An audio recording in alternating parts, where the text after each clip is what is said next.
Being only a part 1 of 2, Rebel Moon, A Child of Fire raised a lot of questions that will seemingly be answered in the second film, Scargiver.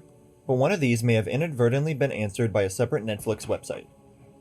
Rebel Moon Part 1, A Child of Fire kicks off Zack Snyder's brand new original sci-fi fantasy universe on Netflix, and that comes with thousands of years of established history, featuring the rise and fall of kings and plenty of palace intrigue. There were a lot of story points or questions raised from the first movie for viewers to theorize about, until the second film hits Netflix later this year in April. Who Murdered the Royal Family may have been one of the most impactful of these spawns. The death of the king and the royal family is the backdrop for the state of the galaxy at the start of Rebel Moon Part 1, and it leads to the conquest-centered motherworld that we meet, as well as an unstable chain of command now that the long line of royalty has been broken by these murders. But the story is only actually addressed in a few key lines of dialogue, although it is enough to paint a fairly accurate picture of what happened. In the opening monologue from Jimmy, all he actually says about the death of the slain king and the royal family is that the treachery of an assassin's blade struck down the king and queen. He gives a little more detail to Sam, the water girl from Velt, by the side of the river late in the movie.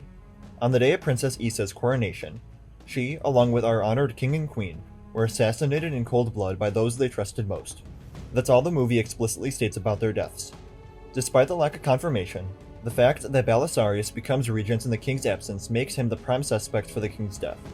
While it's not included in the movie, a Netflix site featuring additional Rebel Moon lore explicitly confirms this. It says Belisarius was part of a young group of senators who plotted to overthrow the king and take control. The reason this isn't specified by Jimmy is likely due to the fact that Jimmy, and most of the rest of the Imperium, don't know Belisarius was involved. After all, the Imperium cloaks itself in the imagery of the slain king, and leans on his memory to coerce its citizens into compliance. As he's described in his flashbacks from Korra, Belisarius was ruthless and brutal in his military campaigns. Unlike leaders who commanded troops from their ships in orbit, he'd get down on the ground in the midst of the action, which is how he discovered Korra. For thousands of generations, the kings of the Imperium had been conquering planets and consuming their resources until the arrival of Princess Issa. According to Korra, the king told her he believed Issa would restore a sense of compassion to the Imperium after she became queen, which was in direct contradiction to Belisarius' tactics and threatened to undermine his power and influence. According to Netflix's Rebel Moon lore site, Belisarius and a group of senators and other powerful interests were upset over the softening of the king. The king had plans to christen a new dreadnought as a vessel of peace, in his new conquest to move away from the violence of the past, so Belisarius and the rest of the coalition had him killed. Belisarius took his place as regent and returned the Imperium to its former ways of violent conquest. Belisarius worked with other powerful agents to dethrone the king and take his place, but Korra is the elephant in the room of Belisarius' rise to power. She tells Gunnar Belisarius pulled strings to make her Princess Issa's personal bodyguard, so the death of the royal family raises major questions about her involvement.